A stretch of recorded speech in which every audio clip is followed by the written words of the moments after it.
Estás escuchando Milenio 3 por Aluka Nanika. La música sigue siendo un universo extraño,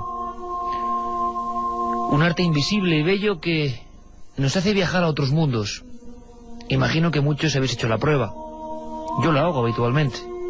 Unos cascos, ciertos sonidos y la visita a un museo, un campo solitario, una carretera, un monumento, el atardecer, cambian completamente de sentido. La música hace que esos mundos que están en este, pero que desconocemos, de repente afloren. Música, del griego musiké, arte de las musas. Lo curioso es que en pleno siglo XXI todavía hoy no tenemos definición única para determinar qué es exactamente la música. He recogido un breve fragmento de una enciclopedia que dice: la música es el arte de organizar sensiblemente una combinación coherente de sonidos y silencios, importante esto, utilizando los principios fundamentales de la melodía, la armonía y el ritmo. En todo este proceso intervienen complejos procesos psicoanímicos. Esta música que estáis escuchando, que nos pone Juanma Frasquet, que hoy más que nunca va a ser guía en este viaje distinto, tiene más de 3000 años. Se compuso quizá en el interior de una tumba sacerdotal, preparando los enseres para el viaje al más allá. Se compuso quizá dentro de una pirámide. Este sonido, realizado incluso con instrumentos de la época, reproducciones fidedignas, es lo que sonaba, por ejemplo, en el momento en que el alma del faraón ascendía a un cosmos oscuro e inexplorado. Cuentan que no solo los humanos apreciamos la música, sino los animales. Cuentan incluso que las ballenas se comunican en una especie de código que más que habla es música. Esta noche me gustaría iniciar con vosotros un viaje completamente distinto. Y, Carmen, buenas noches. Buenas madrugadas. Me gustaría mucho que esta noche, en el 7640, los oyentes nos dijeran músicas, estilos de música, canciones concretas que les han marcado profundamente. Yo espero que este recorrido, que va a ser breve por el tiempo, por lógica, les satisfaga. Hay muchas sorpresas, pero me gustaría que ellos también nos dieran nuevas ideas. ¿Qué música, quizá del misterio, sobre todo del misterio, les marcó profundamente? Yo creo que todos tenemos una música para recordar ciertos momentos, y eso es lo que queremos saber de nuestros oyentes: qué momentos le marcaron y con qué música que ellos recuerden. 7640, palabra clave milenio, espacio y vuestros mensajes. Yo creo que, y los expertos cuentan esto y lo van a comentar, yo creo esta noche que desde que somos seres humanos improvisamos una serie de códigos que son música. Hay quien dice que sabemos cantar casi antes de hablar. Otro guía de excepción esta noche va a ser el antropólogo José Luis Cardero, doctor en antropología y profesor que sabe perfectamente de estos asuntos que son en el fondo puertas hacia la divinidad y puertas también hacia lo oscuro. En petróglifos muy antiguos, en extrañas pinturas rupestres, ya aparecían ciertos instrumentos como forma, como teléfono antiguo, para acercarse al otro lado. Pues mira, yo pienso que la música es siempre, en primer lugar, es siempre un ritual colectivo en el que participan fundamentalmente, además de su autor o su compositor, pues el público o la gente que lo escucha, ¿no? Y esto es una cosa que llega hasta nosotros yo pienso que desde la más remota antigüedad. En los petroglifos hay dibujados escenas de unos seres que al parecer están manejando unos instrumentos que pueden ser instrumentos musicales. Es decir, que la música acompaña a la humanidad desde el principio. Porque la música es fundamentalmente una parte importantísima de los rituales propiciatorios, de los rituales sacrificiales y de comunicación con los dioses y con los espíritus. Muy recientemente ha comenzado el proceso de publicitación de una película, La Caja Kovac, que habla de música maldita o música que condicionó muchos suicidios. Parece mentira que una cosa así tenga esa fama. Una cosa que se ha vuelto a componer, hay como 50 versiones, Gloomy Sunday, que suena como muy dulce, pero tiene una leyenda macabra detrás. Estas notas, estos pentagramas que a veces esconden un sentido inquietante. ¿Es posible que una música conduzca a la depresión y al suicidio? Yo no lo creo, pero algunas leyendas se han aferrado como si fueran garrapatas de odio a ciertas canciones. Nos cuenta esta historia el guionista de esa película, Jorge Guerrica Echevarría, guionista también que ha sido de Alex de la Iglesia o de Pedro Almodóvar, que estaba muy impresionado con esta canción de origen húngaro. Una música que, bueno, es un poco casi la razón de que yo haya escrito esta película. Pues la canción se llama Gloomy Sunday y es una canción que compuso un compositor húngaro en el año 33 y, bueno, según cuentan, la compuso a raíz de la muerte de su novia. Entonces, pues sumido en la desesperación, pues compuso una canción muy triste, muy amarga, en la que, bueno, pues dice cosas como que ha decidido, mi corazón y yo hemos decidido terminar y que ya solamente le espera la muerte, ¿no? Entonces esta canción se supone que tiene un efecto inmediato entre la gente que la escucha en Hungría y la leyenda dice que hay 2 muertes relacionadas con ella. Y la canción viaja a Estados Unidos. Allí empiezan a pasar extrañas cosas. El asunto, cuando ya empieza a ser más importante, es cuando la canción pasa a Estados Unidos, ¿no? Y el publicista decide aprovechar esta leyenda para hacer la canción más popular. Entonces ya directamente presentan la canción como la canción húngara del suicidio. La leyenda y la realidad pues al final acaban uniéndose, ¿no? Lo cierto es que, bueno, por una parte Billie Holiday, que fue la que popularizó la canción, quizás sea la versión más recordada, bueno, acabó con una muerte bastante triste, y el propio compositor acabó suicidándose también. Muchos hablaron de una canción con poderes similares al vudú, lo que hace la leyenda y el temor tan solo a unas notas sobre el pentagrama. Cierto también es que la canción, pues bueno, empezó a correrse esta leyenda, y es un poco como el vudú y estas cosas, ¿no? Que a veces dices, bueno, ¿qué es lo que afecta? La realidad de ese muñeco o del efecto de la canción, o lo que la gente interpreta de esa leyenda, ¿no? Lo cierto es que sí que ha estado relacionada con muchos suicidios, y bueno, pues se ha convertido en una especie de canción de culto para todos aquellos grupos interesados un poco por el lado oscuro, ¿no? Y bueno, pues ha sido objeto de muchas versiones, pues de Björk, de Mel Tormé, Sarah Vaughan, Carmen McRae, Elvis Costello. Hay más de 30 o 40 versiones de la canción. Pero no solo hay que hablar de música negativa. La música del alma es capaz de conectarnos con otras dimensiones. Y si hay una música en España que nos llegue muy al fondo de los sentimientos, cuando vamos, por ejemplo, a un monasterio, es el gregoriano, que está lleno de secretos y misterios. Pero yo quiero aprovechar esta última parte de la primera media hora de Milenio 3 para hablar con un buen amigo. Él es Juan Ignacio Cuesta, que es doctor en periodismo, escritor y músico. Yo creo, Juan Ignacio, buenas noches, que habría que preguntarse ¿desde cuándo el hombre empezó a cantar? ¿Cuándo empezó todo? El hombre posiblemente cantó antes que habló. Para que nos entendamos, la imitación de los animales, fundamentalmente de los pájaros, era fundamental a la hora de poder comunicarse en situaciones de peligro. Todo tipo de elementos que pudieran servir para la vida cotidiana, una cosa absolutamente práctica. Entonces para ello era una forma de poder. Entonces posiblemente cantó antes de hablar, y eso nos llevaría a unas profundidades de tiempo en el que el hombre vivía posiblemente en cavernas, y el eco de su propia voz contra las paredes le devolvía quizá la voz de sus dioses, de esos dioses que él no sabía exactamente lo que eran, pero que de alguna manera actuaban sobre su propia vida. ¿Por qué, por ejemplo, esa música de monasterio, vamos a llamarla así, crees que todavía tiene tanta aceptación, nos sobrecoge a todos? ¿Qué componentes hay? ¿No hay algo casi mágico, extraño, invisible en esas composiciones y en esas interpretaciones, Juan Ignacio? Hombre, es que es una música hecha para el espíritu y desde el espíritu. No es un canto hecho para la diversión o para la descripción. El primer canto, el canto prepolifónico, es un canto eminentemente sagrado, es un canto de alabanza a Dios, de comunicación con Dios, es el canto de los querubines, es el canto de las potencias celestiales, de los ángeles.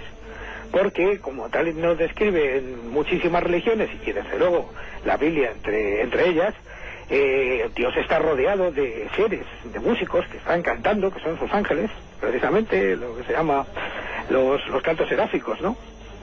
¿Hay músicas esotéricas o es más leyenda que verdad? No, sí, que hay músicas, porque evidentemente la música tiene una componente mágica importante, puesto que modifica los estados del ser humano. Primero, la música tiene una gran importancia a la hora de mover las emociones. Todo el mundo lo sabemos, o sea, no es difícil emocionarse con ciertas músicas porque todo el mundo ha experimentado esa sensación. Por lo tanto, se ha producido una modificación de su estado de ánimo. Pero es que también se puede producir una modificación incluso de su estado de conciencia. No olvidemos que, por ejemplo, en la vieja Grecia, en la escuela pitagórica, ya los médicos utilizaban el sonido para curar ciertas enfermedades. En principio para ahuyentar a los demonios, pero luego se descubrió el poder terapéutico del sonido. Ya Pitágoras ya hace algunas descripciones de cómo ciertas armonías de la escala tonal que él descubre eran capaces de producir estados de armonización interior en el cuerpo de las personas que realizaban esos cantos o que los recibían desde fuera. Cuando uno se mete en profundidad con conocimiento de causa, yo no sé si en cierto lugar, por ejemplo, tú en una de estas experiencias, ¿cuáles, si puedes contarnos, donde llegaste más lejos, en el sentido de comprobar en tu propia carne que esa llave, esa trampilla, otra conciencia que nos propone la música existe realmente? No están demasiado lejos, las podemos encontrar bastante cerquita. Por ejemplo, en cualquier sitio donde haya sido creada unas condiciones acústicas precisamente para potenciar este tipo de vibraciones. Particularmente, cualquier iglesia románica está orientada en este sentido, y algunas de las catedrales góticas también, pero en concreto voy a decir algunos sitios. Por ejemplo, la Veracruz segoviana es magnífica en este sentido. Su nivel acústico es impresionante. Pero luego tenemos la capilla de San Galindo en Campisábalos, que es otro sitio donde uno puede provocar auténticos estados de elevación espiritual, y algún tipo de caverna también en las que yo he estado, que bueno, quizás los nombres como la Sala de los Fantasmas pues no les resulte significativos a nadie. Se trata de Cueto Coventosa en el Valle de Son, en Cantabria. Pero en general todos los edificios románicos han sido creados pensando en la acústica sagrada. Y como digo, luego esto se trasladó a las catedrales góticas. Lo que pasa es que cuando la iglesia fue plenamente consciente, la iglesia de aquella época lógicamente fue plenamente consciente de que esto proporcionaba un método no directamente digamos controlado por los sacerdotes o por los ministros, procuraron evitarlo. De hecho, incluso se llegó a condenar a muerte a quien cantara dentro de una iglesia. ¿Se llegó a condenar a muerte a quien cantara dentro de una iglesia? Sí, efectivamente. Madre mía.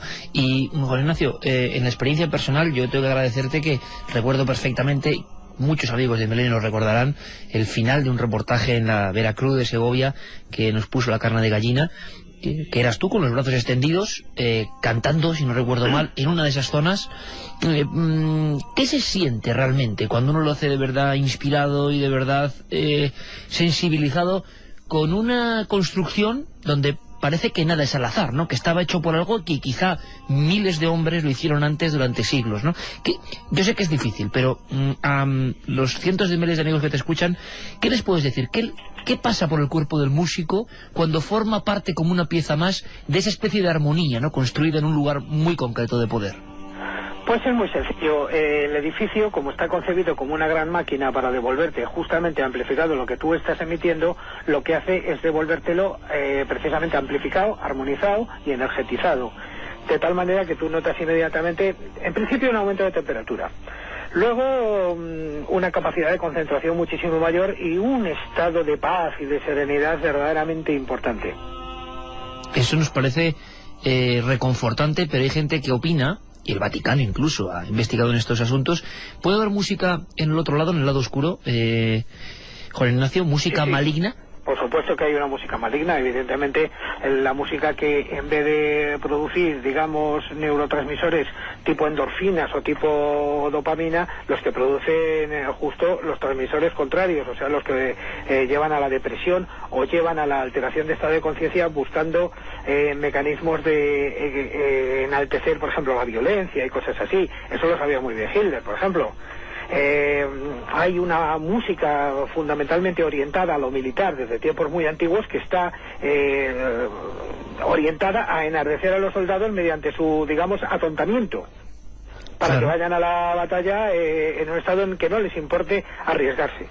Oye, y por último, Juan Ignacio, ¿nos recomendarías un sitio para que la gente de Milenio, con todo el respeto, pueda hacer alguna de estas pruebas, o alguien que esté interesado en la música y le guste probar esa acústica distinta, o simplemente, que yo lo digo, yo lo hago, es decir, escuchar ciertas músicas, aunque uno no tenga el don de la canción o de la interpretación, escuchar algunas músicas en determinados lugares, ¿no? Aunque uno se lleva sus cascos, y ciertas músicas en ciertos sitios no suenan para nada igual. ¿Nos harías alguna recomendación personal? Bueno, la recomendación mejor que puedo hacer en este caso es que el sitio adecuado para iniciarse es Santo Domingo de Silos, donde los monjes cantan a ciertas horas del día.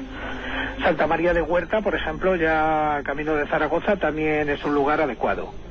Pero luego ya si uno quiere experimentar por su cuenta, pues nada, conseguir música de la que se dice gregoriana, pero vamos, que puede ser también de tipo mozárabe, y encontrar pues un ambiente adecuado, cualquier iglesia románica, cualquier ruina de tipo románico o cisterciense, por ejemplo el monasterio de Bonaval en Retiendas, en Guadalajara, muy cerca de Madrid, o quizá algún castillo en concreto, como por ejemplo el que comentabais hace poco tiempo de Riva de Santiuste, que tiene una acústica prodigiosa. Cierto, buen lugar. Pues se nos pone la carne de gallina, Juan Ignacio, y sé que mucha gente tomará buena nota de tus recomendaciones, porque este es un viaje distinto. Esto sí que es penetrar en el misterio y bueno, zambullirse en un mundo que está ahí, invisible, pero está ahí. Pero yo te pediría un gran favor, Juan Ignacio, como hicimos en la tele en su ocasión, en Cuarto Milenio, pues me encantaría, aunque bueno, estamos en comunicación por teléfono, evidentemente, pues bueno, que nos cantaras un poquito de alguna... Que me expliques primero qué nos vas a cantar y por qué exactamente. Bueno, pues el Salmo 34, por ejemplo, que 34:9-10, que es Gustate piteten quan suavis et dominus, de la misa mozárabe. Gustate pitete quan suavis et dominus, aleluya, aleluya, aleluya.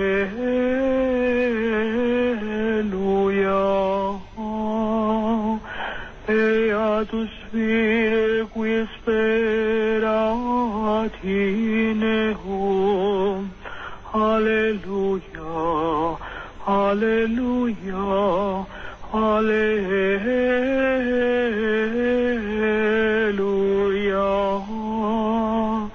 Timete Dominum omnex Deus, quoniam nos et in opiatimentibus eum, aleluya, aleluya, aleluya.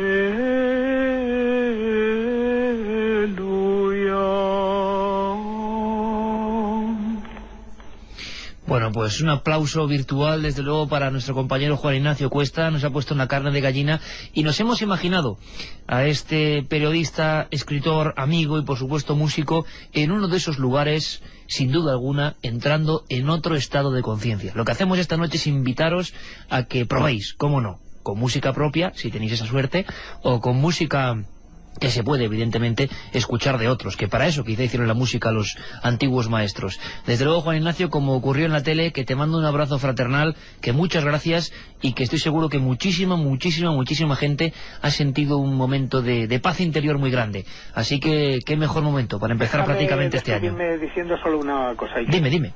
Mira, nosotros tenemos un privilegio, sobre todo en España, y es que unas músicas que debieran haberse perdido según la lógica formal del tiempo, nosotros tenemos acceso a ellas tal y como fueron concebidas hace muchísimos siglos, gracias a la obra de los benedictinos de Silos, de San Pedro de Solesmes y de sitios así, y debemos estar agradecidos por ello, y además tenemos la obligación, yo diría, de conocerlo.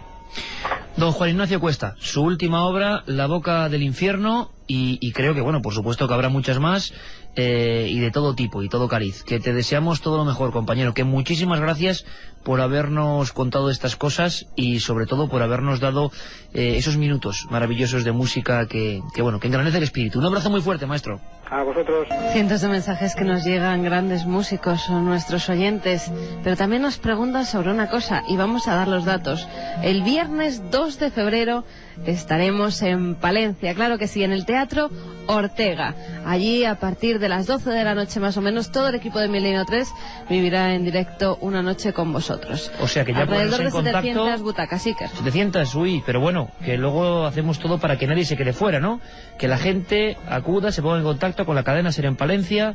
Y menuda ciudad donde tiene que sonar muy bien estas notas medievales. Ahora hablamos de música que cura, de música diabólica, de música en determinados lugares muy concretos, de música de los espectros, de los mantras, todo eso en unos minutos. Ahora las noticias, ahora volvemos.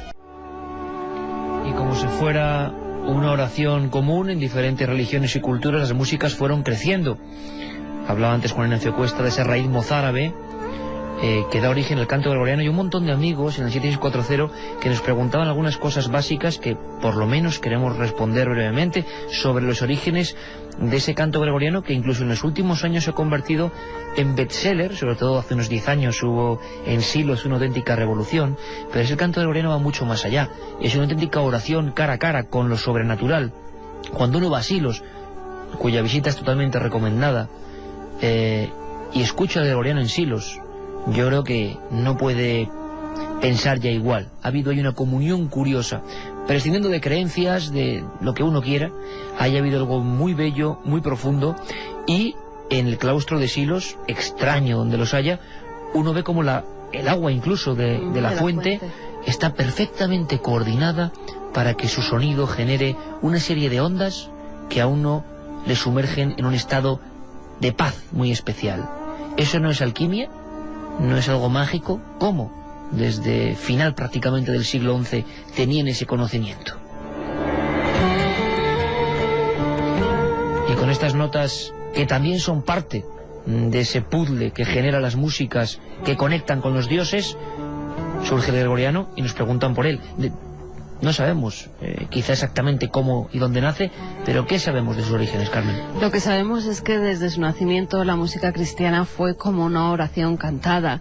El nombre de canto gregoriano, para referirse a la antigua música eclesiástica con carácter de monodia, se remonta al año 600. Fue entonces cuando el Papa Gregorio el Grande decidió arreglar el repertorio musical eclesiástico. Además creó numerosas melodías, según cuenta la leyenda, escritas bajo la inspiración del Espíritu Santo.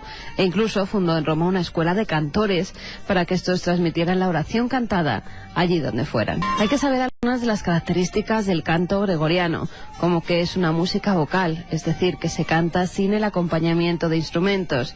También que se canta al unísono, todos entonan la misma melodía, con ritmo libre, según el desarrollo del texto literario y no con esquemas medidos. Es una música escrita en escalas de sonidos. Los antiguos griegos creían que estas escalas servían para despertar variados sentimientos, como el recogimiento, la alegría, la tristeza o la serenidad. Y lo que todo el mundo sabrá, que el texto está en latín y que posee un fin religioso. Por cierto que hubo o hay leyendas de que había ciertas notas prohibidas en el canto gregoriano, por lo menos se ha hablado de eso, y de que, bueno, poco menos que eran condenados. Antes Juan Ignacio Cuesta hablaba de la prohibición en ciertas épocas a cantar dentro de un recinto sagrado. Ahora escuchamos música celta, en este caso de uno de los grandes grupos que ha habido en la historia, que es Wendal. Música celta que en el fondo condensaba también lo mismo. Eran cantos a otros dioses, a otras criaturas, incluso a esos muertos que no descansan en paz, muertos como la tropa de Odín, muertos que vagan por algunos bosques, y a ellos dedicaban canciones llenas de melancolía, que mezclaban naturaleza y misterio. Pero antes de hablar de música negativa, de música quizá oscura, sí me gustaría saber qué está diciendo la gente en el 7640, qué músicas están aportando. Me gustaría hacer esta curiosísima lista de músicas que os han marcado profundamente. No hablamos de éxitos pasajeros.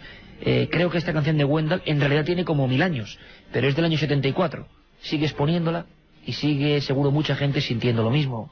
Yo recuerdo, claro, cada música te evoca un viaje. Yo recuerdo viajes a las Urdes, a la tierra sin pan de entonces, a la tierra del clamor de piedras, investigando casos que ya oigo con esta música. Es imposible deslindar aquellas imágenes, recuerdos, fotografías, kilómetros de estas músicas. ¿A qué os pasa lo mismo? ¿Pero qué dice la gente, Carmen? Pues mira, Patri desde León apunta una cosa que tú has dicho. Durante siglos la Iglesia consideró diabólico el uso de la cuarta tritono, intervalo del do al fa. Ah, mira, nuestro amigo y comandante de los sábados ahí en la técnica, Noel Calero, no estaba desencaminado. Nos comentaba algo de algunas notas prohibidas, ¿no? Tengo una amiga naturópata que nadó entre delfines. Estos acudieron al oír la canción The Black Wonderful Life. Poca luz y solo con los monjes antes de irnos cada uno a nuestra celda. Me ponía los pelos de punta y a la vez me emocionaba el Salve Regina, nos dice Javi desde Gijón. No demonicéis el death, el gótico o black metal. A mí me ha sacado de una depresión, nos dice Raúl desde Bilbao. Pues fenomenal, porque cada uno tiene que interpretar las cosas para que le sean positivas, ¿no? Estuve este año en el Misteri de Elx. Sencillamente es impresionante lo que te transmiten las canciones y la música. Realmente hay conexión con lo divino. Pues curioso, porque hablamos de música íbera o ibera, y veréis qué sorpresa, porque hay cosas muy interesantes enraizadas con una de las músicas más populares españolas, que quizá tenga raíz real en esa cultura que nos dejó esculturas tan extrañas y también un contacto directo con los seres del más allá. Yago nos dice Nessun Dorma de Pavarotti.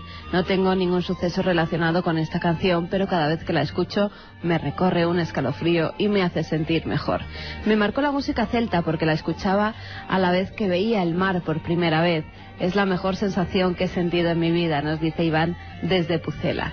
Hola Iker y Carmen, buenas noches. A mí una canción que me encanta y eleva mi mente a otro lugar es Baños de Budapest, de Evia. Una joya, nos dice Tony. Me impactó mucho la música de la peli de Drácula. Un saludo para todo el equipo del programa. Ruby desde Madrid. Sí, de Bojilac. Una música ya célebre de bandas sonoras, aunque eso sería para otro programa. Juanma Frasquet, que está ahí con nuestro compañero Alberto Granados, que enseguida nos va a hablar del Instituto Monroe y de música que cura. Pero antes, demos un giro, Juanma, que puede sonar así. Hay músicas y películas negativas, ¿no? Está muy claro. Pero vamos a ver. ¿Cómo es el poder de la música para que a las 2:13, claro, no puede ser de otra forma, de repente todo cambie? Y yo no he dicho otras cosas, pero en el sonido estaba Wendell. En sus notas un sentimiento positivo de la naturaleza. Y de repente, desde nuestro estudio 1 de la cadena SER, hay algo que es invisible, que no se puede atrapar, que son simples notas en un papel que luego uno interpreta, conjunción de sonidos, armonías y silencios, y es algo que nos sugiere negatividad, algo que puede incluso hacer que nos sintamos intranquilos en cualquier lugar, algo que suena, por ejemplo, así, la profecía. Y es que muchas músicas llaman directamente al misterio, y algunas a lo oscuro, directamente a lo oscuro. Le preguntábamos al doctor en antropología, José Luis Cardero, si es leyenda o ha habido a lo largo de la historia músicas negativas, músicas que atemorizaban el alma de los hombres, músicas que eran como la llamada a la tropa de los muertos, músicas que no eran bienvenidas, músicas que cuando se escuchaban eran preludio de una noche amarga. Músicas negativas. Lo mismo que la música se puede utilizar como un elemento para convocar a los buenos espíritus, también se puede utilizar, y de hecho se ha utilizado a lo largo de toda la historia, como un instrumento para convocar a las almas errantes de los muertos malignos, de los muertos malos. Es decir, que la música es un componente imprescindible para establecer una correcta comunicación con lo luminoso, pero también puede ser un instrumento de agresión de estos elementos luminosos hacia los seres de nuestro mundo. ¿Cuánta gente ahora estará viendo al pequeño Damian metiéndose las manos en los bolsillos delante de unas lápidas blancas, sonriendo en el último fotograma de esa película un tanto maldita? Ese cementerio etrusco, donde no está él, donde debería estar, donde hay un perro, un chacal enterrado. Películas, imágenes, y a veces podemos perder de vista ese fotograma, pero lo que nos recuerda inmediatamente la sensación que tuvimos es curioso, esto es mágico, es la música, el sonido. Y evidentemente, y hay quien dice, ¿cuántas musiquitas metéis a veces en Milenio? Y hay gente que lo puede pensar y oyentes que lo pueden decir, pero para nosotros la música es absolutamente básica, porque varía nuestra propia energía, esa invisible que también nos compone. Hablaba Carmen de la Dama de Elche hace un momento, del misterio de Elx. Mirar, haced la prueba, por favor. Yo lo hago cuando puedo, que puedo pocas veces. Ir a algún museo con músicas muy concretas. Un cuadro varía su interpretación y sentido si, por ejemplo, ponemos esta música. Claro, uno ve, por ejemplo, voy a elegir un cuadro del Prado, la quema de libros del gran Berruguete. Uno lo ve, que no es gran cosa en el... Sí, claro, es cumbre del arte, pero no gran cosa en el sentido del terror. Pues uno, haced la prueba, amigos, poneos en el Prado, en esa cumbre que tenemos por fortuna en Madrid, del arte universal, con los cascos, en silencio, abstraeros de todo, y veréis cómo esos sacerdotes que están quemando libros que parecen dictados por el demonio, en una hoguera tremenda, tienen una especie de negatividad brutal. Sin embargo, escucharlo con otra música nos dará una sensación completamente distinta. Lo increíble es que hay músicas antiguas que se perdieron. No sabemos cómo determinados pueblos podían hacer sonar sus instrumentos. Sin embargo, en cuevas, en catacumbas, en algunas lápidas, han aparecido extrañas danzas, extraños seres, mitad hombres, mitad monstruos, tocando misteriosas flautas. La flauta siempre fue considerado en la mitología instrumento del diablo. Aquella película española, ¿os acordáis? Los años 30, el diablo que toca la flauta, el dios Pan con su flauta siempre y las patas de cabra. Había cosas muy extrañas que todavía se pueden bucear. Lo que yo no me esperaba, Carmen, es que en el flamenco, ni más ni menos en el flamenco, esa música que nos ha dado fama internacional, esa música que va mucho más allá de los simples faralaes y que contiene una serie de estructuras profundas que van a lo más directo y profundo también del área sensible de un pueblo, tenía misterios. Pues sí, no solo guitarras, no solo castañuelas, no solo bailadores, y también, sino códigos que vienen de lo más remoto de un pueblo que intentó conservar ese diálogo también con lo sobrenatural. Hay quien dice que ciertos cantantes casi rozaban el trance, y muchos podrán pensar sonriendo, bueno, sí, claro, ayudados del alcohol, de ciertas sustancias. No es solo eso. Eso es como decir que Edgar Allan Poe escribía así porque tomaba drogas. Claro, tomar drogas es fácil, escribir como Poe no. Es decir, ciertas gentes utilizaban algunos resortes y entraban en estados alterados de conciencia. Ahí vamos, estados alterados de conciencia en raíces tan profundas como el propio flamenco. Hizo varios reportajes e incluso un libro hablando de esta historia nuestro compañero Juan Jesús Vallejo.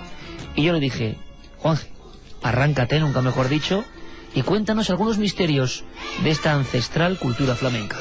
Vamos a ver, hay una gran polémica en cuanto al origen del flamenco, ya que son muchos, por ejemplo, ya que la gran mayoría de cantes que tenemos hoy día, o las grandes figuras, son gitanos, y se habla de que el origen del flamenco pudiera ser gitano y pudiera tener mucha relación con toda la parte del Indostán, desde donde supuestamente vienen los gitanos hasta España.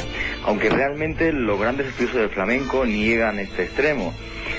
Dicen que sería en el fondo la última reminiscencia que queda hoy día de la antigua música íbera. Una antigua música íbera que estaba dedicada a fines religiosos, y todavía, por ejemplo, se puede ver en que en muchos cantes se habla, por ejemplo, sobre la estrella de la mañana o el lucero del alba, que sería el planeta Venus, ya que es muy posible que en Andalucía, en la parte sur de Andalucía, se adorase a Venus como una deidad más.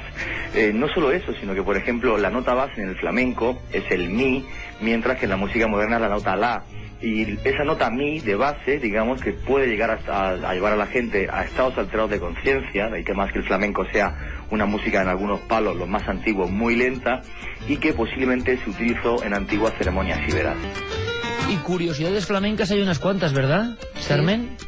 Pero muchísimas, y algunas que nos dejan asombrados. Es decir, que hay un ritual interno, que nada es porque sí, que podemos convertir las cosas, evidentemente, en una propia parodia de lo que son, o quedarnos solo con lo superfluo, con la máscara, pero detrás de la máscara siempre hay algo. Desde lo más remoto de los antiguos imperios, el flamenco fue una consideración, fue un don para muchos que no compartían o no tenían esa providencial característica en su voz o en su baile, que no estaban dotados de esa mágica danza en el fondo que parece remontarse miles de años. Se quedaban maravillados y lo consideraban, incluso lo pagaban. Pero no me refiero a las fiestas de señoritos de los últimos siglos, ni mucho menos. Os vais a quedar sorprendidos. curiosidades del flamenco, contado ni más ni menos que por el granaíno Juan Vallejo. Las esclavas más caras del Imperio Romano eran las bailarinas de Cádiz. Costaban hasta 200 monedas de oro. O sea, eran las esclavas con diferencia más caras. O sea, que realmente el baile y el cante que había en el sur de Andalucía desde hace ya más de 2000 años era el más apreciado de todo el Mediterráneo.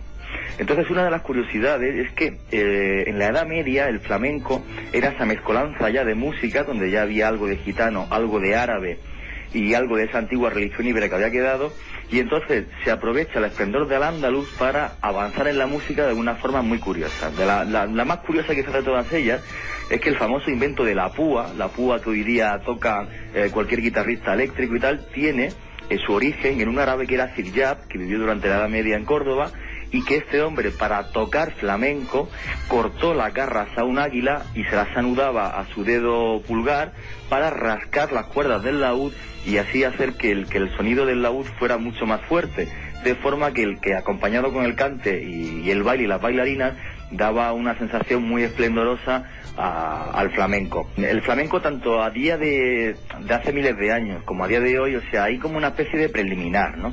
Los cantantes de flamenco llaman a esto la voz de hueso. La voz de hueso es que tú no puedes salir a un escenario y cantar flamenco directamente, como hace un cantante de rock o un cantante de pop. El flamenco, como tiene esa característica de que el flamenco es un cante hondo, que sale desde adentro, el cantante tiene que ir calentando la voz para hacer que se le ponga más áspera y más dura, raspeando todo lo que puede, para pasar de esa voz de hueso a llegar a una voz que puede hacer que entremos realmente en un estado de trance. No hay que olvidar que el flamenco es la reminiscencia de una música religiosa, que además tiene posiblemente muchos miles de años, y además una de las cosas en las que se puede ver en el flamenco actual es que hay muchos palos donde lo que canta el cantador es palabras que parecen balbuceos, que ni siquiera se entiende. O sea, realmente es como una especie de mantra que va recitando el cantador con algunos estribillos que se entienden mejor, a la vez que, por ejemplo, estaba del lucero del alba, de las flores, de los elementos de esa religión animista que había en la antigua Andalucía y en la antigua península ibérica hace miles de años. Alberto, así que buenas noches, amigo. Muy buenas noches, ¿qué tal? Esta música cura. La que estamos escuchando, sí, la verdad es que... Ajá. Es un método bastante curioso, basado en las investigaciones del Robert Monroe en los años 50, Monroe, y la verdad es que bastante curiosa. Yo era un método que no conocía del todo, pero que he ido investigando y que la verdad que me resulta muy curioso, y creo que a todos les va a resultar bastante, por lo menos extraño y diferente a lo que tenemos actualmente. Va muy en tu línea, además, de mente positiva, de sí, músicas que curan. Te voy a decir una cosa que es curiosísima, y es que hace muchísimo tiempo metimos un fragmento y mucha gente se interesó por la música Monroe, y podemos profundizar más. Y también pasa que determinadas músicas, eso lo sabe muy bien Juan Frasquet, cuando las metemos, justo cuando las metemos, se produce un impacto inmediato en los mensajes de, oye, ¿esa música cuál es? Es curiosísimo, porque quiere decir que algunas músicas tienen algo. Y está ocurriendo, Carmen, con la primera que hemos metido esta noche. Sí. Era la música de 3000 años, de Egipto. Sí, música del antiguo Egipto se llamaba. Juan Pérez Arroyo, si no me equivoco, ¿no? Hay dificultades para encontrar ese disco porque... Y está hecho con instrumentos, como os decía, de la época. Claro, es que construyeron precisamente los instrumentos siguiendo los pasos de la época, y además estuvieron en Egipto recreando esas músicas, con lo cual les ha salido una obra excepcional. Evidentemente que toca la fibra sensible, como esta música del Instituto Monroe, o Monroe, como queráis, ¿cuál es su historia y cómo es posible que cierta música cura? Esto sería musicoterapia, Alberto. Pues sí, algo muy parecido, porque aquí lo que estamos hablando es de ondas que van directamente al cerebro. Pero fíjate, la historia es bastante curiosa, porque este investigador, Robert Monroe, empezó a hacer investigaciones en los años 50, y nos lo va a contar Carol Savic, que es instructora del Instituto Monroe aquí en España, y ya verás qué historia más curiosa. Robert Monroe, en Estados Unidos, en los años 50, cuando todavía nadie hablaba de meditación ni cosas parecidas, era ingeniero de sonido, trabajaba con vosotros en la radio y la televisión, y él había escuchado que los rusos estaban haciendo experimentos para el tema de estudiar durante el sueño, y él pensaba que esto podría ser muy interesante, pero a ver cómo se podía ayudar a las personas a entrar en ese estado de sueño ligero para aprendizaje. Pues Pues fíjate, una persona que trabajaba con nosotros en los medios de comunicación, en radio, en televisión, que empieza a investigar con sonidos, y bueno, pues que él se da cuenta de que, según él decía, pues los rusos estaban investigando con el tema del sueño, y él sabía que los sonidos influían de alguna manera en el cerebro.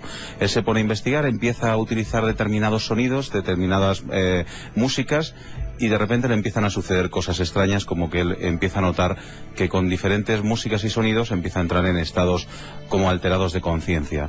Una de las noches en la que él tiene un sueño bastante duro, de repente pues tiene lo que se llamaría una experiencia astral, un viaje astral, se ve cómo sale de su cuerpo, ve su cama, se ve, y él piensa que está muerto. A partir de ahí, cuando se despierta a los pocos minutos, él regresa a su cuerpo, se despierta y piensa pues que está enfermo, que ha tenido alguna enfermedad, que tiene algún tipo de trastorno, y durante 2 años empieza a acudir a psicólogos, a psiquiatras, a médicos para intentar averiguar qué es lo que le estaba pasando.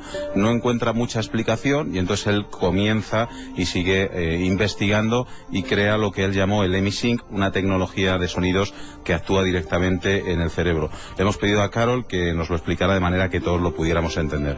HemiSync es una tecnología de sonido que escuchamos a través de auriculares, y son sonidos diferentes, ligeramente diferentes en cada oído. Y esa diferencia hace que el cerebro intenta equilibrarse. Y lo que hace es empieza a crear ondas cerebrales equivalentes a la diferencia entre los dos sonidos. Entonces es una forma de facilitar ese cambio de las ondas cerebrales, que además el cerebro va aprendiendo a hacerlo y nos permite entrar en esos estados de relajación. Bueno, pues esos diferentes sonidos, un sonido diferente por cada lado por cada oído, va a distintos hemisferios del cerebro, y parece ser que empieza a determinar o a actuar de determinada manera y empieza a sernos útiles en diferentes formas, porque fíjate, facilita la meditación profunda, el acceso, como hemos dicho, a otros estados de conciencia, lleva la introspección, conocimiento de sí mismo, desarrollo. La verdad es que se están haciendo numerosas investigaciones en este campo, porque esto ya se ha disparado, obviamente. Durante los últimos 40 años se han realizado más de 60.000 pruebas de laboratorio con más de 5.000 participantes. Y yo le preguntaba a Carol cuál era el experimento o la investigación que más le había llamado la atención, y ella me decía que había sido esta curiosa. Uno de los que a mí me ha llamado mucho la atención es uno que hicieron con Alcohólicos Anónimos. Las estadísticas de Alcohólicos Anónimos son que el 80% de las personas durante el primer año tienen una recaída. Entonces hicieron un experimento poniendo a unas personas escuchando música 3 veces a la semana, y otras personas escuchaban la misma música pero con sonidos de HemiSync debajo de la música. Y al cabo del año se dieron cuenta que el grupo de HemiSync solo tenía un 20% de recaída, que eso es una estadística bastante impresionante.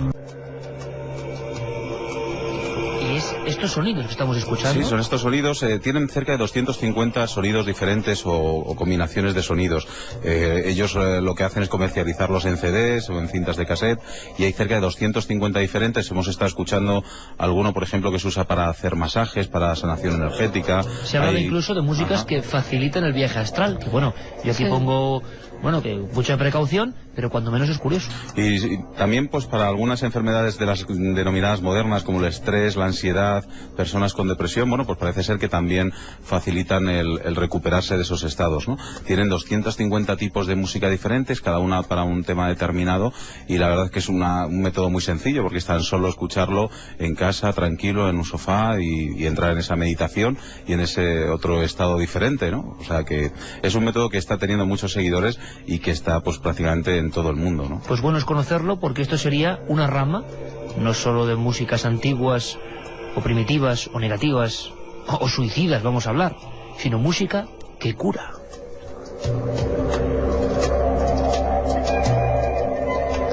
Vamos con algunos de los mensajes que nos llegan al 7640, ya sabéis, palabra clave Milenio, espacio, y como siempre lo que nos queráis contar. En este caso canciones que os marcaron o músicas que os hacen sentir algo. Antes de aclarar, y nos llegaba voy a contar una anécdota con esta música que ha puesto Juanma ahora, a través del mail, un mensaje de Florencia Orteaga que nos decía: queridos amigos, permítanme corregir un dato comentado hace un rato sobre la cuarta tritono, o también llamada demoníaca.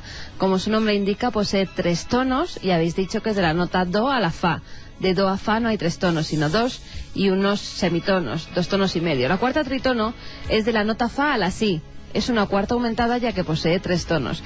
Quizá era llamada demoníaca porque era un intervalo duro de escuchar para la época y sobre todo era difícil de cantarlo afinado. Pues interesantísimo, mil gracias, de verdad, con vosotros se aprende cada día. Soy José de Toledo, el Greco de Vangelis. Suelo escucharlo en la ermita del Valle, que tiene una vista panorámica de la ciudad. Canción 7 del Greco de Vangelis, por favor. Que es inenarrable en el Escorial. Brutal. Soy Javichu de Madrid. ¿Qué me contáis de Kraftwerk? Bueno. Me recuerda a viejos y nuevos programas radiofónicos de misterio. Claro que sí. Enya extrae música de la superficie de los sueños que te transporta a escenarios acaso irreales, perdidos en la historia o en el futuro. Tema que me pone los pelos de punta, Rendezvous 2, que me da yuyu, el ave satani de la profecía. Rendezvous 2, dicho en francés malo como el mío, de Jean Michel, otro de los grandes clásicos. Fíjate, es que hay una cosa que es muy interesante.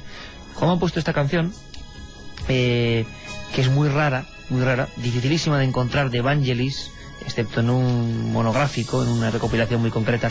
Y os voy a contar, con permiso de Javier Sierra, que no me puedo callar nada, una breve anécdota que me pareció muy buena. Resulta que íbamos ambos tú estabas ahí, con Eva también, en un museo etrusco, ¿no? Hace unas fechas, lleno de catacumbas, ¿no? Y a cada catacumba o cada paso o cada gruta oscura salía una especie de figura de esos dioses con la sonrisa terrible de los etruscos. Y entonces Javier y yo hicimos una cosa que es intercambiarnos el dispositivo, el iPod de música, y cada uno lleva sus músicas. Yo escuché el museo con las suyas y él con las mías. Y cuando descubrió esta música, se acercó y me dijo Javier Sierra: amigo, se me saltan las lágrimas, se me pone el vello de punta, porque esto es el misterio. Hacía mucho que no oía esta música. Y entonces yo tenía muchas músicas antiguas que ponemos a veces en Milenio, y que claro, y quizá aquí cada uno de vosotros le dice una interpretación, pero os aseguro que esta música, en un lugar sombrío, a muchos metros bajo tierra, con los extraños ídolos etruscos, mirándoles esos ojos vacíos sin pupilas, con esa sonrisa, con la lengua demoníaca, con esta música, era como una cosa increíble. Javier decía absoluto colosimo, ¿no? Que Colosimo era un investigador que hablaba de estas cosas, ¿no? Yo te digo que a nuestro querido amigo Javier pocas veces le he visto tan emocionado en mi vida. El truco, muy sencillo, una música concreta en un lugar muy especial.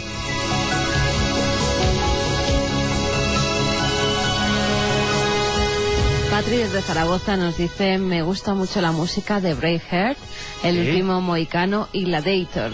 Me ponen los pelos de punta. Si hay algún disco que te transporta es Pyramid de Alan Parsons. Bernabé nos lo decía. Siempre que oigo el O Fortuna se me eriza el vello. Carmina Burana, increíble. Y me hace subir la estima. Es como oír cantar a los dioses, nos dice Alex. La música es repetición. De ahí los mantras que se repiten una y otra vez para conseguir ese estado elevado de conciencia. De ahí los ritmos tribales para danzar. Qué interesante, ha puesto un punto y una parte este oyente, como siempre, como entrevistas de Milenio 3. Los mantras, hemos oído hablar de los mantras constantemente, es como origen de algunas canciones que nos transportan a otros mundos. Mantras que se repiten una y otra vez, personas que pueden estar días, y digo días, repitiendo la misma oración hasta convertirla en una música. ¿Para qué? ¿Por qué? ¿Qué sabemos de los mantras? Pues el mantra es un conjunto de sílabas escritas en sánscrito, que es la lengua sagrada del hinduismo y del budismo tántrico. La palabra mantra proviene de man, que significa mente, y tra, que tiene el sentido de protección y también de instrumento. Los mantras deben recitarse un número de veces determinado para conseguir algún fin. Su función principal es que la persona se libere de lo material y que su conciencia alcance un plano superior. Sirven para enfocar y sosegar la mente. Al concentrarse en la repetición del sonido, todos los demás pensamientos se desvanecen poco a poco hasta que la mente queda clara y tranquila. Según el hinduismo, el mantra que todos conocemos, Om, que lo hacía Sisto Paz de una forma tremenda. Pues ese es el sonido primigenio del universo, el origen y principio de todos los mantras. ¿El sonido del inicio del universo, primigenio del universo. Y fíjate, ¿tú recuerdas dónde hacen el om y retumba por todas las paredes? En la cámara del rey de la Gran Pirámide.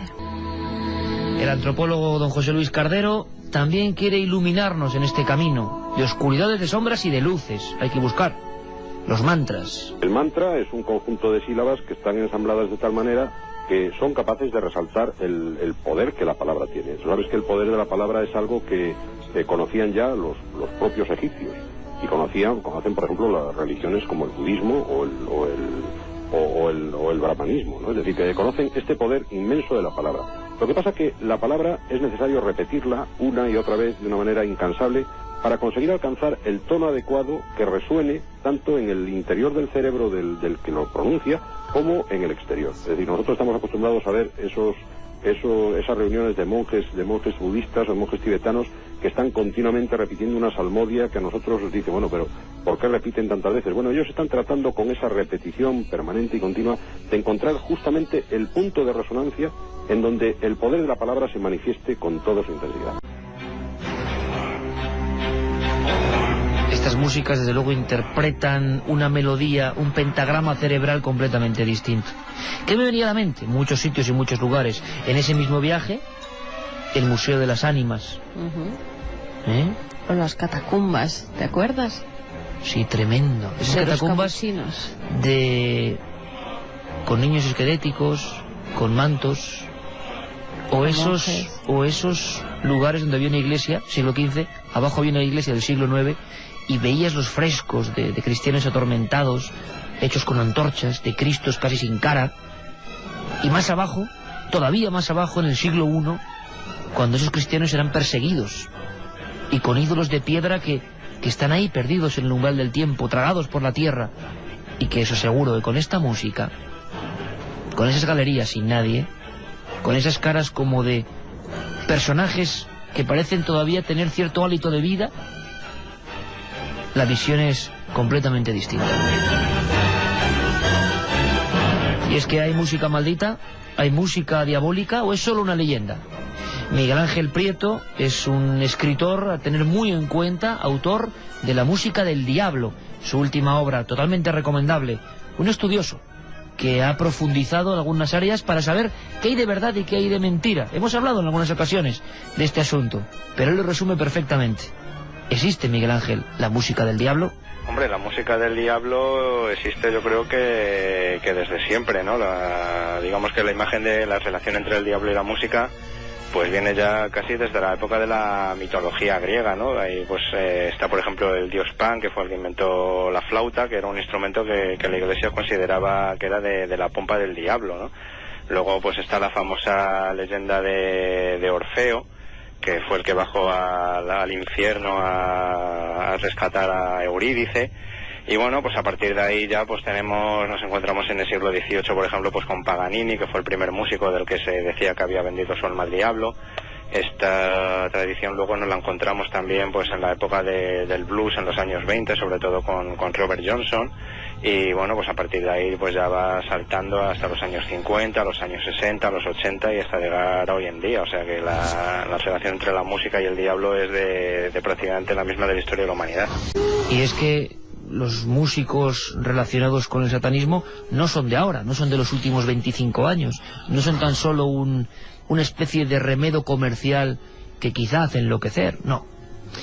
Vienen de mucho antes, vienen de un origen remoto. Seguramente siempre hubo músicos condenados, desde el principio de los tiempos, pero un caso flagrante, triste, de un hombre prodigioso, es el de Paganini, violinista que dicen que llegaba a tocar con tal sensibilidad que era absolutamente imposible que fuese humano. Y esa leyenda de un hombre muy humano acabó convirtiéndose en una especie de estigma, porque la gente, el rumor, empezó a señalar a Paganini como hombre que había pactado con el lado más oscuro de la naturaleza. Nuestro compañero Nacho Ares, director de la revista de Arqueología, tiene un interés especial en la biografía de Paganini. ¿Es cierto ese rumor?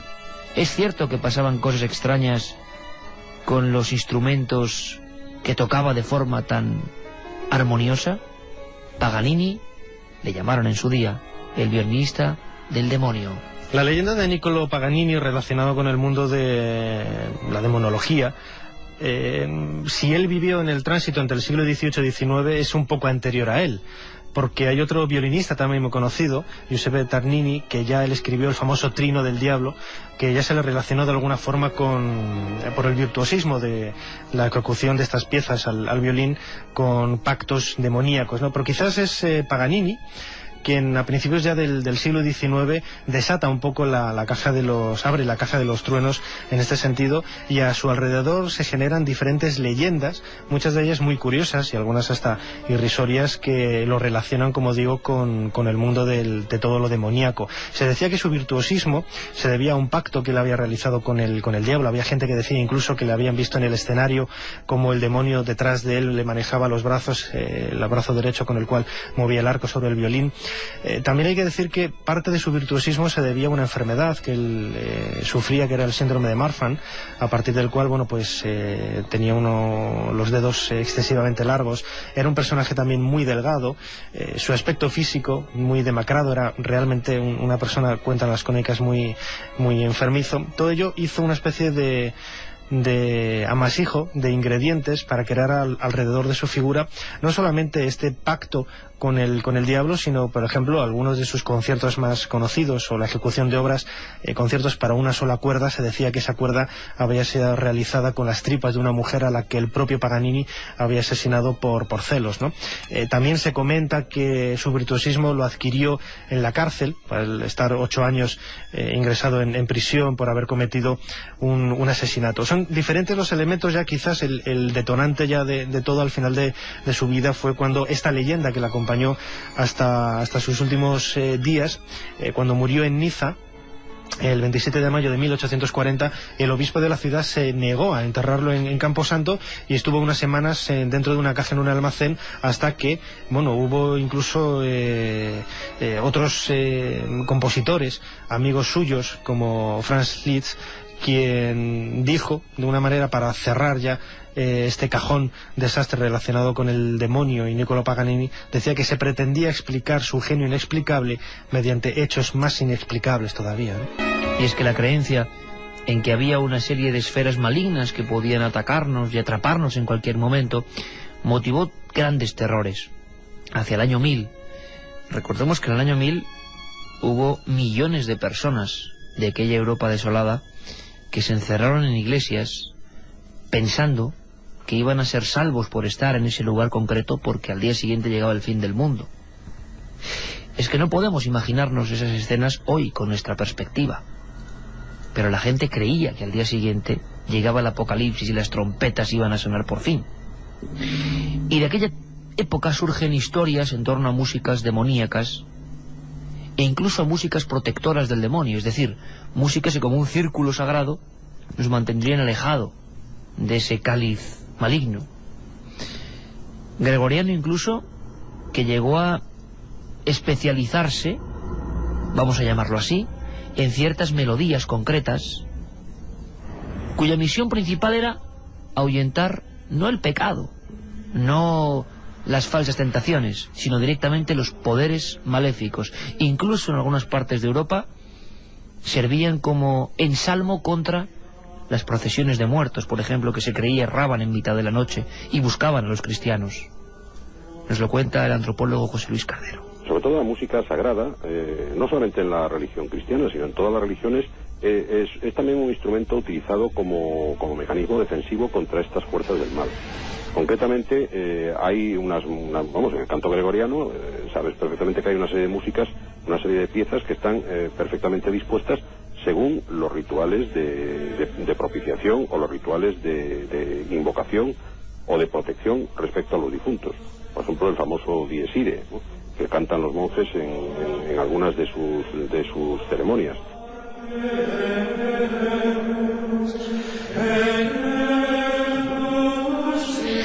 Y bien que necesitaban los monjes, y bien que creían que había que hacer este tipo de cánticos para ponerse del lado de la luz y no dejarse invadir por sombras que estaban en cualquier momento, en cualquier recodo, incluso en los propios frescos del monasterio.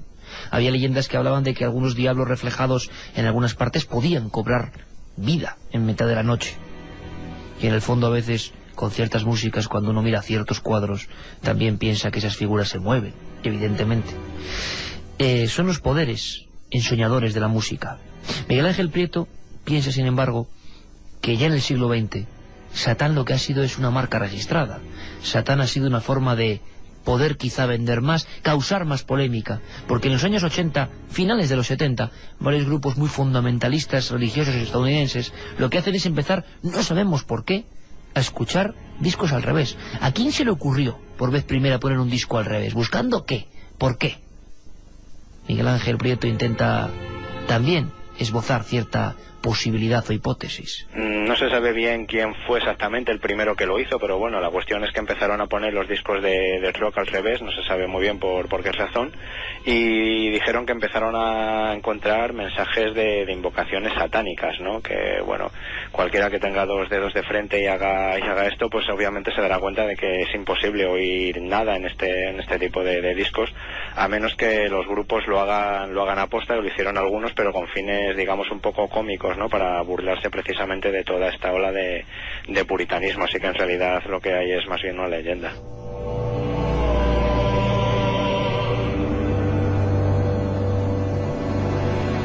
Y es que monseñores como Corrado Balducci, Gabriel Amort, exorcistas oficiales del Vaticano, tomaron muy a pecho lo de combatir la música diabólica. Tan es así que la cruzada continúa, Carmen. La verdad es que sí, estos dos demonólogos, por ejemplo, Corrado Balducci escribió un libro que se llama Adoradores del Diablo y Rock Satánico.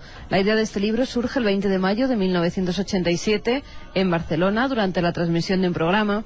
Allí le preguntan si era cierto que la música rock está la marca del diablo. Balducci contestó que no existe una música demoníaca, pero sí puede haber personas que por motivos particulares, como pertenecer a sectas satánicas, consideren que componen textos que alaban al diablo e invitan a consagrarse a él. Es en ese caso cuando, según Balducci, podríamos decir que se trata de una canción satánica. En este libro, Balducci asegura que la llamada música New Age y rock and roll promueve el satanismo. Y no solo eso, sino que además las canciones están llenas de mensajes subliminales que calan y se quedan en el subconsciente de las personas. Según el prelado, la técnica utilizada por los grupos de rock para insertar estos mensajes es la llamada backward making process, proceso oculto al revés, que consiste en la grabación de frases al revés y se descubre el significado haciendo girar el disco en el sentido inverso. Balducci aseguraba que de las 3.000 canciones que había sometido a un estudio, al menos un 10 o un 15% exaltaban a Satanás.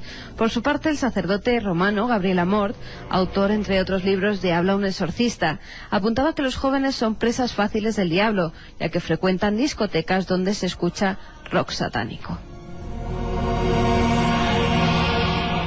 Vamos a conocer más cosas del ritmo, la intensidad del volumen, de estas canciones que siempre, según el Vaticano, en esta ocasión por supuesto nos parece exagerado. Ya pusimos en alguna vez mensajes, por ejemplo, de los Beatles, ¿no? Había alguno curioso, pero que parece que está hecho ex profeso, precisamente quizá para motivar polémica. Pero hay gente que de verdad ha seguido el satanismo, hay gente que de verdad ha utilizado incluso la música, la melodía como excusa para realizar sus rituales. Desgraciadamente parece que lo ha habido. Gente que realmente esté interesada en esto, pues hombre, también la ha habido. Pues en los años 60 estaba, por ejemplo, gente como Jim Morrison, que él siempre estuvo convencido de que estaba poseído por el alma de un chamán indio, ¿no? Y bueno, está también en los años 70 está Jimmy Page, que era el guitarrista y líder de Led Zeppelin, que era un ferviente seguidor de Aleister Crowley, que era uno de los brujos más famosos de principios del siglo XX. Y bueno, Jimmy Page compraba todo tipo de productos que habían pertenecido a Aleister Crowley, ropas, libros, incluso llegó a vivir en la mansión que había pertenecido anteriormente a Aleister Crowley. Y luego, pues hacia mediados de los años 90, podríamos encontrar también en Noruega una serie de grupos de lo que se dio a llamar el black metal nórdico, que bueno, lo que pasa es que esta gente utilizaba la música más bien como una excusa, ¿no? Esta gente en realidad lo que quería hacer era expulsar al cristianismo de Noruega, y volver otra vez a, pues bueno, al culto al paganismo, ¿no? A los dioses nórdicos, a Thor, Odín, y lo que hicieron fue emprender una cruzada de quema de iglesias, de asesinar o dar palizas a sacerdotes. Luego la emprendieron con los homosexuales.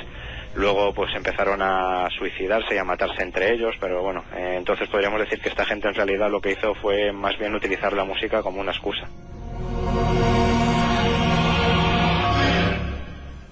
Exageración o verdad, lo cierto es que hubo ciertos preceptos, cierta guía incluso para sacerdotes vaticanos para saber identificar la música negativa, la música donde Satán había poco menos que insertado su garra dentro de la grabación. ¿Cuáles eran esos elementos, Carmen? Pues mira, Gabriel Amort, el demonólogo del Vaticano, decía que los discos consagrados al maligno están basados en 4 principios. En el ritmo, el primero es el ritmo gracias al cual los jóvenes quedan atrapados en un frenesí que desemboca en la histeria e incita además al acto sexual. Esto siempre según Balducci, claro. Intensidad del volumen de esas canciones, que es deliberadamente establecido por lo menos 7 decibelios más de lo que tolera nuestro sistema nervioso. El estar expuesto por periodos prolongados a tal nivel de ruido induce a una clase de depresión, rebeldía y agresividad. La señal subliminal, que son mensajes que funcionan sobre nuestra conciencia, no podemos escucharlos, pero el cerebro los recoge. Esto, hace a la vez también que consumamos drogas o incita a consumir drogas a quien lo escucha. Y la consagración ritual de cada disco durante una misa negra. Antes de que cada disco sea lanzado al mercado, es consagrado a Satanás por medio de un ritual que es una verdadera misa negra. Tiene razón Balducci, exagera, en fin, vosotros tenéis que opinar y no nosotros, pero parece que desde luego... Es Amort el que decía esto. Amort, bueno, tanto monta tanto, Amort y Balducci van en una misma línea. Y seguramente hay elementos, os convence más lo pragmático de la idea de Miguel Ángel Prieto, que algunas estrellas del rock, intentando escandalizar o hacer campañitas de sus discos, dijeron, bueno, vamos a ser satánicos. Lo terrible y lo cruento es lo que pasa en esa zona del norte de Europa, con un tipo de black metal de algunos grupos que desde luego pues se mataban como si fueran moscas unos a otros, y desde luego en Italia ha habido también varios casos de I Bambini del Diabli, ¿no? Sí. O del Diablo.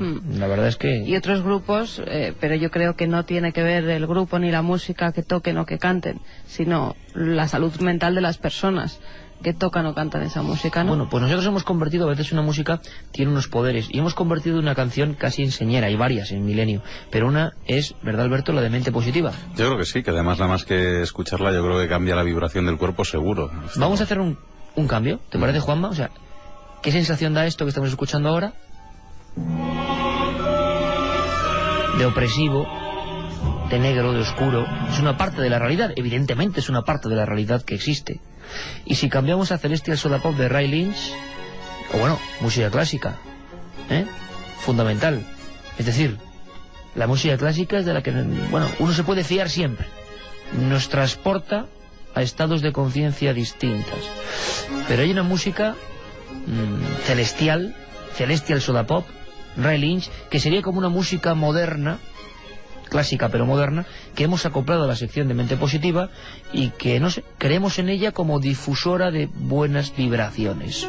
Y un programa que hemos empezado hace 3000 años con la música en el Antiguo Egipto, que ha pasado por el flamenco, que ha pasado por la música diabólica, que ha pasado por el gregoriano, ¿por qué no acabarla con, claro que sí, Alberto, una música que encabezó lo que fue el movimiento llamado Nueva Era, que se fue resquebrajando un poco, pero que guardaba quizá la ilusión de cambiar el mundo? Una música que era Celestial Soda Pop. Y como homenaje a nuestros oyentes, con Celestial Soda Pop acabamos este breve pero intenso viaje por la música misteriosa. Demetrio Perkins, que nos escribe desde Texas, dice: lo mejor que he oído es la banda sonora de la película De la Misión, de Ennio Morricone. Grande. Soy Manu y la canción que me pone los pelos de punta es la versión de los Stones por los Guns N' Roses, Sympathy for the Devil. Los sonidos de los cuencos tibetanos curan, también lo hacen los mantras. La música más primitiva y fácil de hacer es la percusión. Miquel desde Barcelona nos dice: la música y el silencio, dos términos que te llevan a la reflexión. Yo toco en un grupo de death metal y gracias a la guitarra y a esa música, cuando estoy tocando, consigue hacerme olvidar todo lo malo que me haya pasado. Una de las músicas que más miedo te hace sentir es estar en la playa y recordar la banda sonora creada por John Williams para Tiburón, nos dice Pepe desde Sevilla. Y tanto, Alberto. Y es verdad. Tú también has vuelto a la orilla rápido, ¿no? Ya te digo.